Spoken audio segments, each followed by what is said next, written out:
Ketika kita mengira antariksa nggak mungkin bisa lebih aneh lagi, alam semesta memberi tantangan tak terduga dalam bentuk gelembung raksasa bercahaya yang terlalu sempurna.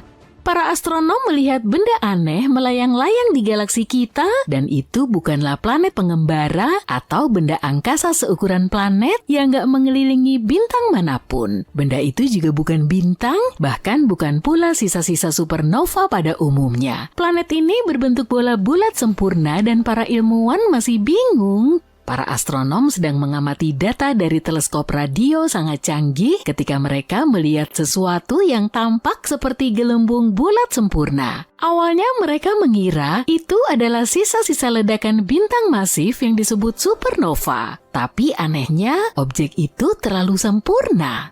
Biasanya ledakan semacam itu meninggalkan awan yang gak beraturan, dan yang baru ditemukan ini tampak seperti digambar dengan kompas. Para ilmuwan menamai gelembung angkasa ini Telios, yang berarti sempurna dalam bahasa Yunani kuno. Mereka sudah mencari semua penjelasan yang mungkin, tapi belum ada yang benar-benar masuk akal. Benda angkasa aneh ini ditemukan berkat teleskop di Australia bernama ESCAP. Teleskop ini sudah memindai langit dan menemukan berbagai macam objek bundar yang aneh. Penelitian ini bagian dari proyek yang disebut Evolutionary Map of the Universe. Sebagian dari objek bundar nan jauh itu yang dikenal sebagai ORC atau Old Radio Circles telah membingungkan para ilmuwan. Tapi yang satu ini berbeda karena berada di dalam galaksi kita sendiri. Di saat yang sama, meskipun secara teknis Telios lebih dekat dari kita, para ilmuwan nggak tahu seberapa dekat jaraknya. Hal ini menyulitkan kita untuk memahami dari mana asalnya dan bagaimana ia terbentuk.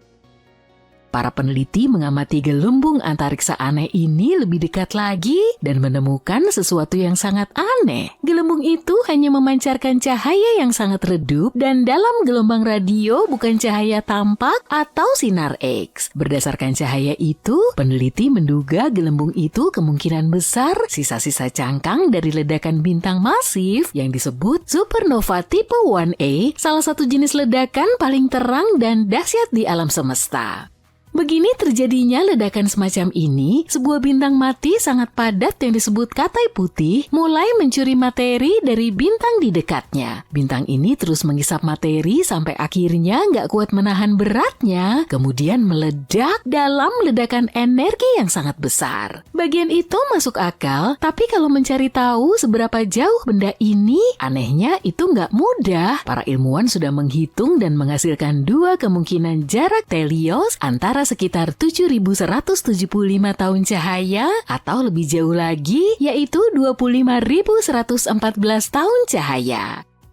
Kurang lebih begitu sih. Tergantung pada jarak yang tepat, ukuran gelembung bisa sangat berbeda. Jika lebih dekat, maka lebarnya sekitar 46 tahun cahaya. Itu akan menjadikannya sisa supernova yang masih muda, mungkin kurang dari 1.000 tahun. Tapi jika lebih jauh lagi, maka ukurannya akan lebih besar lagi, yakni 157 tahun cahaya, dan usianya mungkin lebih dari 10.000 tahun. Jadi mana yang benar nih? Disinilah masalahnya. Para ilmuwan punya model yang bisa memberitahu kita bagaimana sisa-sisa supernova ini seharusnya berperilaku. Salah satu hal terpenting yang ingin mereka lihat adalah sinar X, tapi kalian mungkin ingat kalau Telios nggak memilikinya. Nggak ada sedikit pun sinar X yang tampak, dan itulah misteri besarnya. Bagaimana sesuatu yang seharusnya memancarkan sinar X malah diem aja? Itu nggak masuk akal dan membuat para ilmuwan bingung. Gagasan lain yang dipertimbangkan para ilmuwan adalah Telios mungkin bukan sisa-sisa supernova biasa. Sebaliknya Telios mungkin sisa-sisa ledakan lebih langka yang disebut supernova tipe Lex, dan yang satu ini lebih aneh lagi. Pada supernova tipe 1A normal, bintang katai putih akan meledak berkeping-keping. Tapi pada supernova tipe Lex, bintang katai putih ini nggak hancur total. Bintang katai putih itu masih bisa bertahan dan berubah menjadi bintang zombie sekarat tapi masih bertahan. Hal ini sebenarnya bisa menjelaskan banyak hal tentang bagaimana Telios terlihat dan bersinar. Tapi dalam kasus ini, Telios berada lebih dekat dengan kita hanya sekitar 3.262 tahun cahaya. Itu juga akan membuatnya jauh lebih kecil, sekitar 11 tahun cahaya. Yang paling keren di sini adalah bintang pada jarak tersebut yang bisa jadi adalah bintang zombie penyebab semua ini. Tapi harus ditekankan kata tapi nih, ketika para ilmuwan menggunakan cara-cara lain untuk mengukur jarak Telios, nggak ada satupun yang setuju kalau jaraknya sedekat ini. Jadi sayangnya, teori ini menemui jalan buntu. Lalu ada hal aneh lainnya, yaitu bentuk Telios yang nyaris bulat sempurna. Itu nggak normal. Biasanya ledakan supernova agak berantakan dan nggak merata. Ledakan ini bisa mendorong awan debu atau gas angkasa, atau sebagian ledakan bisa bergerak lebih cepat daripada yang lain. Akhirnya selubung yang terbentuk akan menggumpal atau mulai pecah. Tapi dalam kasus ini, objeknya nyaris bulat sempurna seperti balon. Itu sangat langka, dan satu-satunya cara sesuatu bisa tetap rapi dan bulat seperti ini adalah jika benda itu meledak di bagian yang sangat kosong di antariksa dan mengembang dengan mulus ke segala arah. Hal itu sebenarnya nggak mustahil, hanya sangat jarang terjadi. Nah, mengingat bentuknya yang unik dan mungkin gak alami, mungkinkah Telios adalah benda buatan? Mungkinkah ini sebuah bola Dyson? Bola ini megastruktur hipotetis yang bisa mengelilingi sebuah bintang dan menyerap seluruh energinya. Pada awalnya, ide ini diharapkan bisa menjelaskan bagaimana kita bisa mendeteksi kehidupan cerdas di luar bumi dengan cara melihat energi yang mereka gunakan, bukannya menunggu mereka mengirim pesan. Di bumi kita hanya menerima sedikit energi matahari. Sementara itu 386 miliar megawatt melesat keluar angkasa ke segala arah. Supaya nggak menyia-nyiakan energi sebesar itu, sebuah peradaban bisa membangun bola Dyson atau lebih realistis lagi kawanan Dyson. Banyak panel surya yang mengorbit bintang dan ini akan membantu mereka menangkap setiap energi tersebut untuk menjalankan planet, teknologi, sistem AI, dan bahkan mungkin perjalanan luar angkasa melintasi galaksi. Untuk memahami seberapa maju spesies pembangun bola Dyson, para ilmuwan menggunakan skala Kardashev. Skala ini mengurutkan peradaban berdasarkan seberapa banyak energi yang dapat mereka gunakan. Tipe 1 mampu menggunakan semua energi yang tersedia di planet asalnya. Spoiler, kita belum sampai ke sana. Tipe 2 bisa memanfaatkan semua energi dari bintang mereka. Itulah level bola Dyson. Tipe 3 mampu menggunakan energi dari seluruh galaksi. Bayangkan bola Dyson yang mengelilingi setiap bintang dan bahkan mengekstrasi energi dari lubang hitam. Saat ini peradaban bumi berada di sekitar tipe 0,7449. Itu berarti kita bahkan belum memaksimalkan energi yang tersedia bagi kita di bumi, termasuk bahan bakar fosil, energi terbarukan, dan tenaga nuklir. Kita masih mengambil langkah kecil dalam skala kosmik ini. Bagaimanapun masalah pada teori bahwa objek berbentuk sempurna itu merupakan bola Dyson adalah bahwa contoh teknologi super canggih ini akan mengeluarkan panas. Dengan kata lain, akan ada radiasi inframerah panas dan objek tersebut akan tampak sangat terang dalam inframerah. Ini bisa jadi pertanda kalau ada benda buatan yang menyerap energi bintang dan memancarkannya kembali sebagai panas. Tapi, para ilmuwan gak menemukan tanda panas atau semacamnya saat mengamati Telios. Jadi apakah kita sudah memiliki jawaban? Wah, langitnya cantik banget. Sepanjang sejarah, manusia telah mencari-cari kehidupan antar bintang dan planet di dekat bumi. Tapi rupanya, ruang angkasa juga punya mata. Peradaban jauh di sana kemungkinan sedang mengawasi bumi. Dan kita memang gak tahu pasti kebenarannya sih. Tapi menurut klaim para saintis, minimal ada 29 planet jauh yang penghuninya sedang mengawasi kita. Ada pengagummu juga tuh. Senyum yang manis dong. Sejauh ini telah teridentifikasi 1.715-an sistem bintang tetangga di galaksi Bima Sakti dan penghuninya bisa mendeteksi bumi dengan teleskop konvensional. Semua bintang ini berada di galaksi kita, jadi kalau peradabannya bisa mengarahkan teleskop ke matahari, mereka akan menangkap titik kecil yang melintas di antara matahari dan si pengamat. Metode ini dinamakan sebagai transit. Biasanya transit digunakan untuk mendeteksi planet dalam astronomi. Kita juga bisa loh mengamati fenomena ini dari rumah secara langsung cuma dengan teleskop. Arahin aja teleskopnya ke matahari, kemudian tunggu. Ada Merkurius tuh, planet yang paling dekat dengan matahari ini cuma kelihatan sebagai titik kecil. Proses transit Merkurius bisa berlangsung minimal selama 5 jam. Dan fenomena ini bisa terjadi sampai 14 kali dalam seabad. Transit berikutnya diperkirakan akan berlangsung pada tanggal 13 November 2032. Catat di kalendermu ya, biar kamu nggak ketinggalan. Kita juga bisa melihat Venus, planet kedua dari matahari. Tapi karena jaraknya lebih jauh dari Merkurius, transitnya juga lebih jarang. Terakhir, planet ini teramati pada tahun 2004 dan 2012. Transit berikutnya diperkirakan akan terjadi pada tahun 2117 dan 2125. Wah, masih lama banget ya. Penghuni sistem bintang ini kemungkinan bisa mengamati bumi, tapi teleskop jarak jauh punya mekanisme lain. Sebetulnya si pengamat nggak akan bisa mendeteksi titik hitam dengan matahari berada di belakangnya. Teleskop ini akan mengukur kecerahan matahari kita, dan saat posisi bumi mulai berada di antara matahari dan si pengamat, teleskop akan mendeteksi intensitasnya akan menurun karena planet kita menghalangi cahayanya. Saintis dari peradaban di luar bumi kemudian akan mampu memanfaatkan penurunan intensitas cahaya matahari untuk menghitung ukuran planet kita.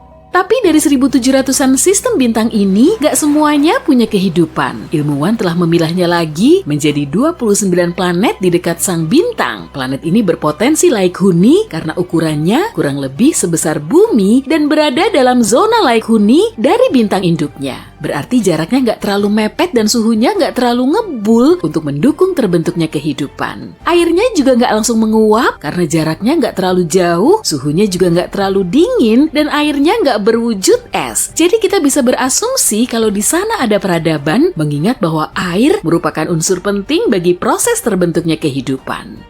Menurut teori, penghuni planet ini bisa melihat transit bumi selama 5.000 tahun terakhir. Saat manusia di bumi sedang membangun piramida Giza dan Stonehenge, makhluk di luar sana kemungkinan telah mengamati nenek moyang kita. Salah satu dari planet ini cuma berjarak 11 tahun cahaya dari bumi, tepatnya di dekat bintang Ross 128 alias katai merah di rasi bintang Virgo. Di situ ada eksoplanet berukuran 2 kali lebih besar dari bumi yang termasuk dalam zona Laikuni. Menurut teori, penghuni planet ini bisa melihat transit bumi secara rutin selama 2000 tahun. Tapi sekitar 900 tahun yang lalu, posisinya telah tergeser. Planet lain sejauh 12,5 tahun cahaya berada di dekat bintang induk T-Garden. Dari sini, transit bumi bisa teramati dan penghuninya bisa mengamati kehidupan kita selama 29 tahun. Pengamatan para ilmuwan juga tertuju pada sistem bintang TRAPPIST-1. Di dalamnya terdapat sekitar 7 eksoplanet hampir mirip dengan tata surya kita, dan 4 di antaranya berada dalam zona Laikuni dari bintang induknya. Tapi penghuninya nggak bisa mengamati bumi hingga 16 abad lagi.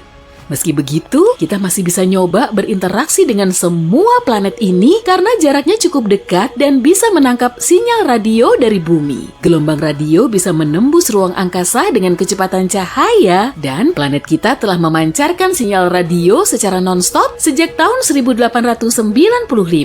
Jadi, bumi kita sangat bising dengan spektrum radionya. Kalau ada planet yang dihuni peradaban cerdas dalam jarak 125 tahun cahaya, sinyal radio kita pasti sudah sampai di tujuan. Tapi masalahnya, kita juga perlu nunggu hampir selama itu untuk mendapat balasannya. Belum lagi, mereka cuma memanfaatkan sinyal radio dalam waktu yang relatif pendek. Saat ini pun, kita lebih banyak memakai Bluetooth dan serat optik daripada radio, kecuali untuk laporan lalu lintas. Lama-lama semua sinyal radio ini juga akan lenyap. Peradaban di luar bumi yang menggunakan komunikasi radio pasti memiliki teknologi maju. Tapi bisa juga kehidupan di luar angkasa sana jauh berlainan dari asumsi kita. Sinyal radio sudah sampai di planet tersebut, tapi penghuninya nggak bisa menerimanya. Dan saat mereka bikin antena untuk menerima sinyal radio kita malah sudah nggak memancarkannya lagi. Meski begitu, para ilmuwan terus berupaya untuk mengirim sinyal radio terenkripsi ke ruang angkasa agar bisa berkomunikasi dengan peradaban di luar bumi. Pada tahun 1974, mereka telah mengirim pesan Arecibo ke medium antar bintang. Kalaupun memang ada peradaban yang memahami pesan itu, mereka akan melihat bentuk kotak seperti ini. Di dalamnya terdapat semua informasi tentang manusia. Yang teratas berisi sistem nomor kita, lalu ada nomor atom, kemudian DNA kita, beserta gambar untainya di bagian bawah. Yang ini gambar manusia, di bawahnya ada gambar tata surya kita. Dan posisi bumi, planet ketiga di tata surya kita, nggak sejajar dengan planet lain. Dengan begini mereka akan tahu kalau pesan ini berasal dari bumi. Di bawahnya terdapat diagram teleskop radio Arecibo. Sebagai alternatif, pesan ke planet nun jauh di sana bisa dikirim melalui surat biasa yang diangkut dengan probe luar angkasa. Metode ini juga sudah dilakukan. Voyager 1 dan Voyager 2 diluncurkan pada tahun 1977 dan masih beroperasi sampai sekarang. Pada tahun 2012, Voyager 1 menjadi objek buatan manusia pertama yang berhasil sampai di medium antar bintang. Voyager 1 terbang ke bintang jauh sambil membawa pesan yang terekam dalam piringan emas. Piringan ini berisi salam dalam 55 bahasa di seluruh dunia. Ada juga musik dari berbagai penjurunya, serta berbagai bunyi-bunyian seperti bunyi lautan, suara manusia, dan suara hewan. Selain itu, ada 116 foto yang termuat di dalamnya, termasuk foto manusia dan lanskap bumi. Gambar tersebut juga memuat informasi soal matahari dan DNA kita. Di wadah piringan itu, terdapat petunjuk beserta jarum untuk memutar rekamannya. Ada juga peta pulsar galaksi kita agar astronom dari peradaban di luar bumi bisa menemukan tata surya kita. Tapi metode seperti ini punya kelemahan utama pada waktu. Voyager 1 akan sampai di destinasi pertamanya, yaitu bintang Gliese 445 dalam waktu 40.000 tahun. Lalu Voyager 2 akan tiba di bintang Ross 248 dalam waktu 42.000 tahun. Dan selama sekitar 296.000 tahun, Voyager 2 akan melintasi Sirius, bintang paling terang di langit malam. Lama banget. Peradaban di luar bumi juga bisa mendeteksi kita dengan kalkulasi dan rumus. Mereka cuma perlu lebih jeli saat mengamati matahari. Dalam sistem bintang berplanet, bintang induk nggak cuma diam. Ia berputar pada orbit kecil dan bintang yang berat ini menarik semua planet di sekitarnya. Tapi planet tersebut juga punya gravitasi dan resistansi sendiri. Akibatnya sang bintang agak bergeser, kemudian berputar. Peradaban di luar bumi bisa memperkirakan pergeseran matahari untuk menentukan masa planet di dekatnya. Dengan metode ini, para astronom bisa menemukan 548 eksoplanet. Semisal kita nyoba berkomunikasi dengan eksoplanet di sekitar bintang terdekat kita, Proxima Centauri. Di situ memang ada eksoplanet, tapi radiasi dari bintang induknya bisa menghancurkan semua rupa kehidupan di permukaannya. Kalaupun kita mendapatkan sinyal balasan, komunikasinya akan berlangsung super lelet, bahkan paling lambat sepanjang sejarah karena pengirimannya selama 4,2 tahun. Dan kita perlu nunggu 4,2 tahun lagi untuk dapat balasannya. Baru kemudian kita bisa menindaklanjutinya. Peradaban ini nggak bisa terbang ke luar angkasa, maka kita perlu menjemput bola. Meskipun jarak bintang Proxima Centauri paling dekat dengan tata surya kita, perjalanan ke situ perlu waktu selama 73.000 tahun dengan roket konvensional. Jadi kita perlu bikin wahana antariksa yang bisa ngebut dengan kecepatan cahaya. Itu pun masih nyita waktu sampai 4,2 tahun untuk sampai di tujuan. Semisal nih, kita beneran nemu kehidupan di luar bumi yang berlokasi di seberang Bima Sakti. Galaksi kita ini berdiameter 100.000 tahun cahaya. Jadi kita perlu waktu 100.000 tahun untuk melintasinya. Mungkin kita perlu mematahkan hukum fisika atau mengangkut semua peradaban manusia ke dalam pesawat luar angkasa raksasa yang akan terbang melintasi bintang selama ribuan tahun. Dan saat diluncurkan dari bumi, cuma kru pertama yang paling tangguh yang nantinya bisa melihat sistem bintang lain dari jendela pesawat luar angkasa. Hei, geser dikit dong, aku kan juga pengen lihat keluar. Kemungkinannya kita akan menemukan kehidupan di luar bumi di tahun 2035. Dan tidak perlu pergi ke galaksi yang sangat jauh, Bima Sakti kita penuh dengan lingkungan yang sangat cocok. Tapi jangan terlalu bersemangat dulu.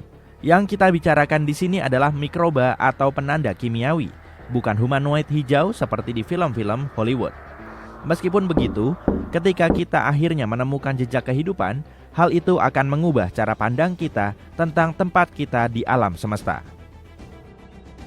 Teleskop antariksa Kepler milik NASA menemukan sesuatu yang luar biasa. Hampir semua bintang memiliki planet dan banyak di antaranya yang mungkin bisa dihuni. Planet batuan seperti Bumi dan Mars bahkan lebih banyak ditemukan di galaksi kita daripada planet gas raksasa seperti Saturnus dan Jupiter. Selain itu, kita juga sudah tahu kalau galaksi kita sangat kaya akan air. Ada air di awan antar bintang tempat bintang-bintang dan planet-planet terbentuk, di piringan-piringan debu di sekeliling bintang-bintang lain, di komet-komet, pokoknya di mana-mana. Namun, yang paling sulit adalah menemukan kehidupan itu sendiri. Idealnya, untuk menemukannya kita harus mendarat di setiap planet di luar angkasa dan benar-benar memeriksa di bawah setiap batu. Namun, berkat penelitian terbaru, setidaknya kita bisa mempersempit pencarian ke planet-planet yang berpotensi layak huni. James Webb Space Telescope, teleskop super canggih yang diluncurkan ke ruang angkasa pada tahun 2021, sedang melakukan penelitian. Teleskop ini memeriksa atmosfer bumi super di dekatnya, yaitu planet berbatu yang ukurannya sedikit lebih besar dari bumi. Wahana ini mencari gas-gas yang berhubungan dengan kehidupan, bahan kimia yang hanya bisa diproduksi oleh makhluk hidup, dan mereka sudah menemukan beberapa petunjuk. Sebagai contoh, mereka mendeteksi tanda-tanda adanya bahan kimia semacam itu di sebuah planet yang disebut K2-18b. Jarak planet ini 120 tahun cahaya, yang merupakan jarak yang cukup dekat dalam skala ruang angkasa. Planet ini berada di zona Goldilocks, yaitu zona di sekeliling bintang di mana temperaturnya tepat untuk keberadaan air dalam wujud cair. Planet ini mengitari bintang Katai Merah, tipe bintang terkecil yang pernah ada. Bintang-bintang semacam itu sedikit lebih redup daripada matahari. Diperlukan waktu sekitar 1 tahun untuk memeriksa apakah petunjuk-petunjuk kehidupan ini nyata. Jika ya, berarti kehidupan jauh lebih umum daripada yang kita duga sebelumnya. Tapi, kalaupun tidak, masih ada 10 planet Goldilocks lainnya yang ada dalam daftar untuk dipelajari. Teleskop luar angkasa James Webb adalah alat yang sangat keren, tapi memiliki keterbatasan. Teleskop ini tidak bisa mendeteksi planet-planet kecil yang mirip bumi karena ukurannya. Untuk mengatasinya, NASA berencana untuk meluncurkan alat lain, teleskop survei inframerah bidang lebar. Teleskop ini akan lebih baik lagi dalam mendeteksi planet-planet seperti itu dan bahan kimia yang berhubungan dengan kehidupan. Dan juga ada proyek SETI. SETI adalah singkatan dari Search for Extraterrestrial Intelligence.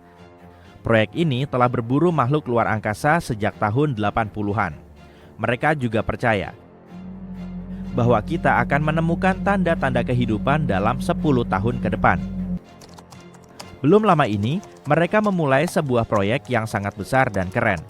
Proyek ini dinamakan COSMIC dan menggunakan serangkaian teleskop radio di New Mexico. Kalian mungkin pernah melihatnya di film Contact. COSMIC memungkinkan para ilmuwan untuk mendengarkan ratusan ribu, bahkan jutaan sistem bintang pada waktu yang sama.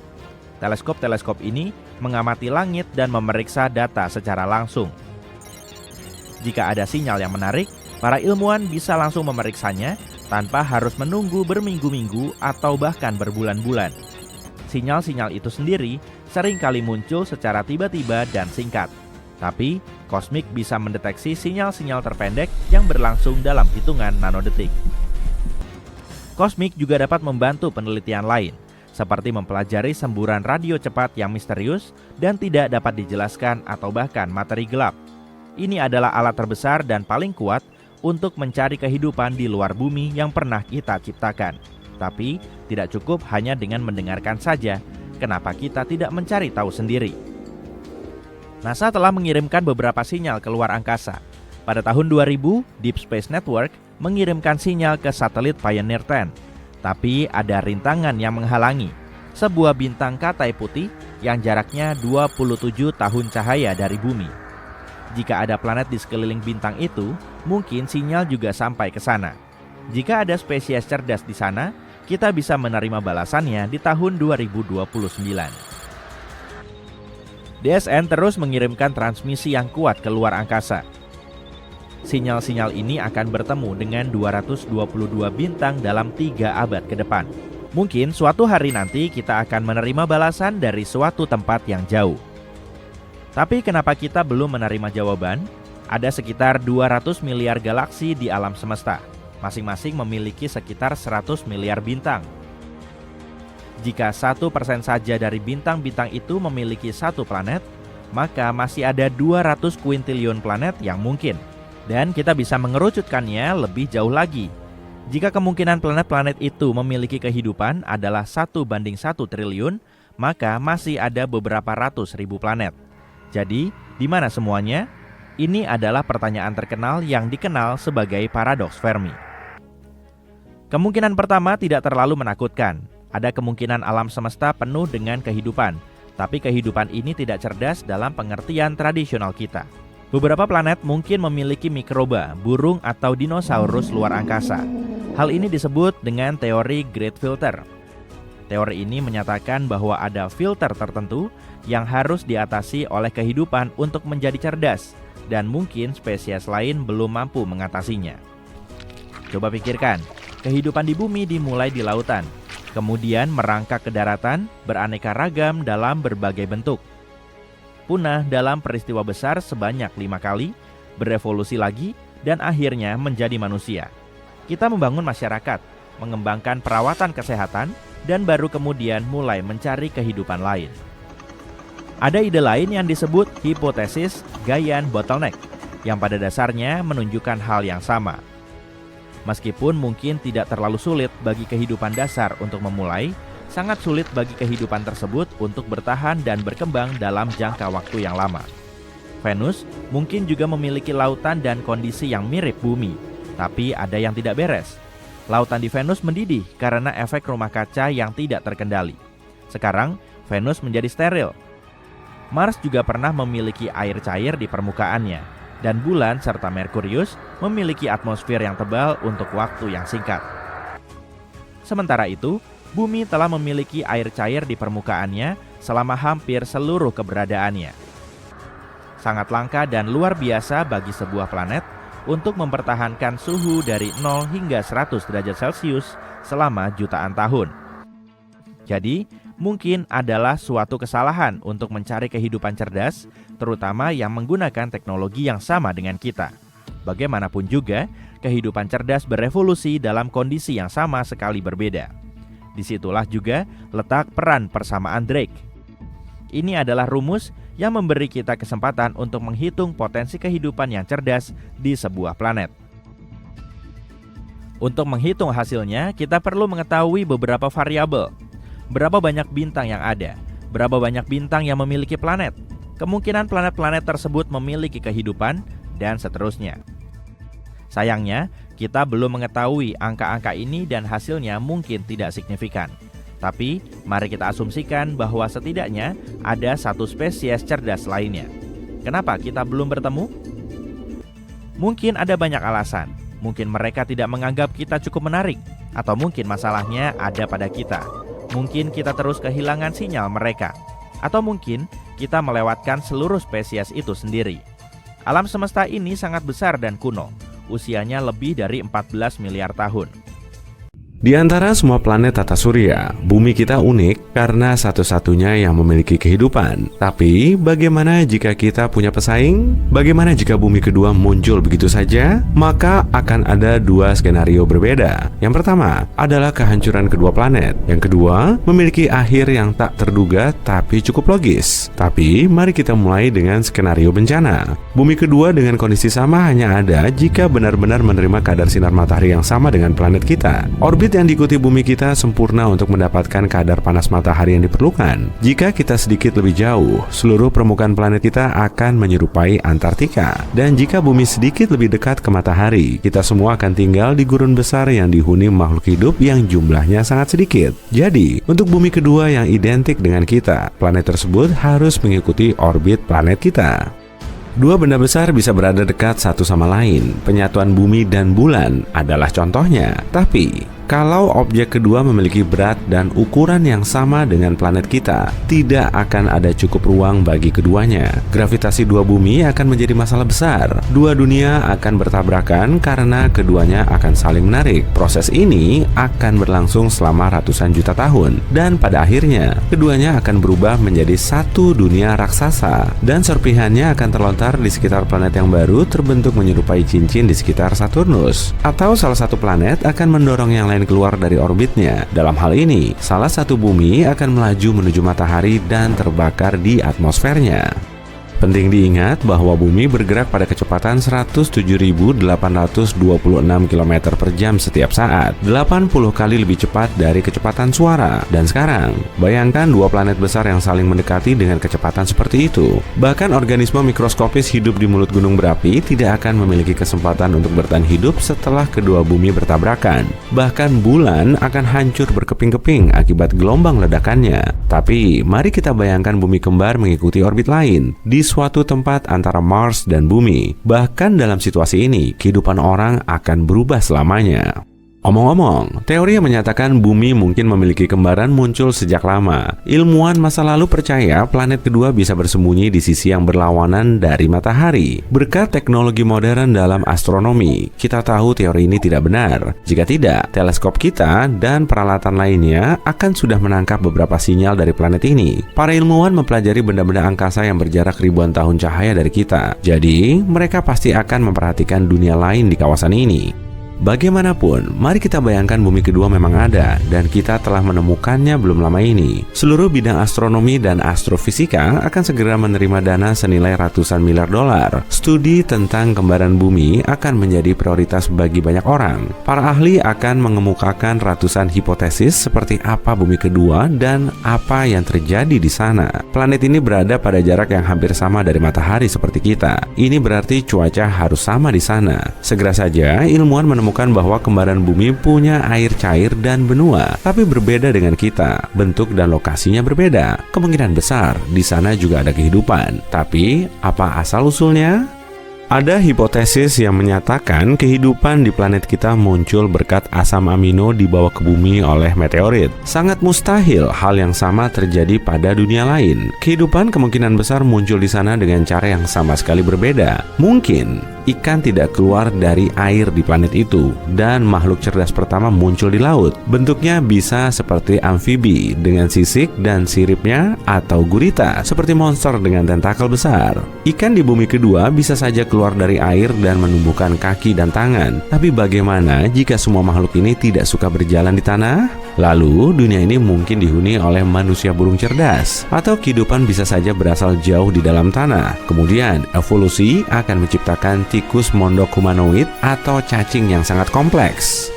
Untuk mencari tahu pasti, para ilmuwan mengirim rover ke sana. Misi serupa ke Mars sukses besar, jadi seharusnya tidak ada masalah dengan yang satu ini. Semua orang di bumi sedang menunggu. Apa yang akan ditemukan oleh rover di sisi lain? Butuh beberapa tahun agar rover tiba di sana. Anehnya, 2 hari setelah peluncuran, rover kembali. Tapi ini bukan rover kita. Selama ini, penduduk bumi kedua telah mengawasi planet kita juga. Pada satu titik, mereka juga mengirim probe yang terbuat dari bahan yang sama dengan kita. Probe tersebut punya kamera dan alat perekam. Tapi semua orang khawatir karena rover tersebut terlihat mirip dengan laba-laba mekanis. Mungkinkah tarantula raksasa hidup di dunia itu?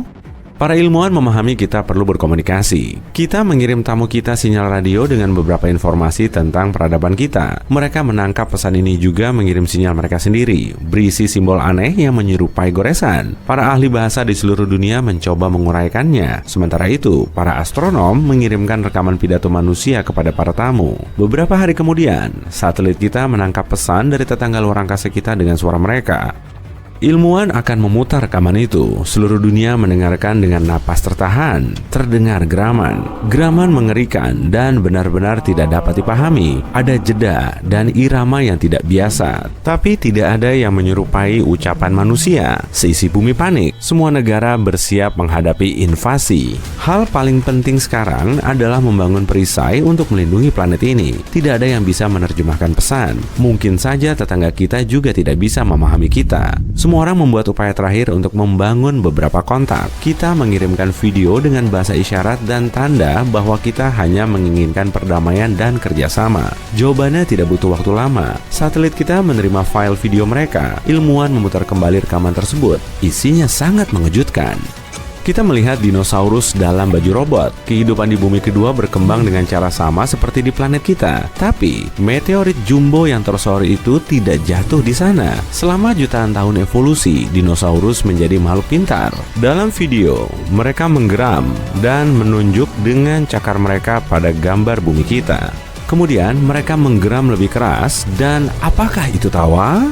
Rekaman berakhir. Banyak orang menganggap ini pengumuman invasi. Beberapa tahun telah berlalu. Selama waktu ini, ilmuwan telah bertukar pesan dengan dinosaurus beberapa kali dan tampaknya kita mulai memahami mereka. Ternyata para reptil itu juga menginginkan perdamaian. Mereka mengatakan bahwa planet mereka pernah dihuni oleh humanoid yang mirip manusia, tapi banjir besar melenyapkan mereka. Dinosaurus berhasil bertahan hidup dan berevolusi menjadi makhluk cerdas. Akan memakan waktu bertahun-tahun sebelum banyak orang menginjakkan kaki di planet mereka. Dan ketika ini terjadi, manusia akan lega, menyadari bahwa kita tidak sendirian. Tapi bagaimana jika tidak ada kehidupan cerdas di bumi kedua? Semua orang di bumi kita juga akan senang. Kita akan tahu bahwa kita akan selalu memiliki rumah lain. Mungkin kita akan segera mulai menjelajahi kembaran bumi atau mulai menambang sumber daya untuk memenuhi kebutuhan kita. Dalam hal apapun, hidup kita tidak akan berubah segera karena planet itu akan terlalu jauh dari planet kita. Puluhan generasi akan berlalu sebelum orang-orang mulai menetap di bumi kedua. Planet kita akan kehilangan lebih banyak dan lebih banyak sumber daya, sehingga semua orang ingin pindah ke dunia baru. Awalnya, hanya orang terkaya yang mampu melakukannya, tapi seiring waktu, perjalanan ruang angkasa akan menjadi lebih murah. Orang mungkin akan menginvestasikan banyak uang untuk membangun surga di bumi kedua. Jika ini terjadi, kita akan mengunjungi dunia ini selama liburan untuk menghirup udara segar dan menikmati alam. Dalam hal apapun, populasi manusia akan tumbuh. Ini berarti bahwa cepat atau lambat, bumi kedua akan dihuni manusia seperti bumi pertama. Kemudian, orang-orang akan mulai mencari rumah baru di antara bintang. Omong-omong, jika ada kehidupan di planet yang mirip dengan kita, mungkin bentuknya seperti gurita. Bahkan ada teori bahwa gurita datang ke bumi dari beberapa dunia lain. Setiap hewan memiliki beberapa tahap perkembangan evolusioner. Misalnya, gajah dan mamut berasal dari satu nenek moyang yang sama 5-6 juta tahun yang lalu. Melihat lebih jauh, hampir semua mamalia berevolusi dari satu nenek moyang yang sama dengan reptil. Setiap spesies telah berubah selama jutaan tahun. Hal yang berbeda terjadi pada gurita. Makhluk ini tiba-tiba muncul di atas silsilah keluarga. Dari sudut pandang evolusi, cumi-cumi harus berevolusi menjadi gurita jutaan tahun dari sekarang. Tapi lihat, makhluk ini sudah ada di sini. Selain itu, gurita sangat pintar. Kode genetik mereka jauh lebih beragam daripada manusia. Mungkin saja gurita aslinya pengunjung dari planet lain yang mirip dengan kita. Tapi tentu saja, ini hanyalah hipotesis. Ayo naik!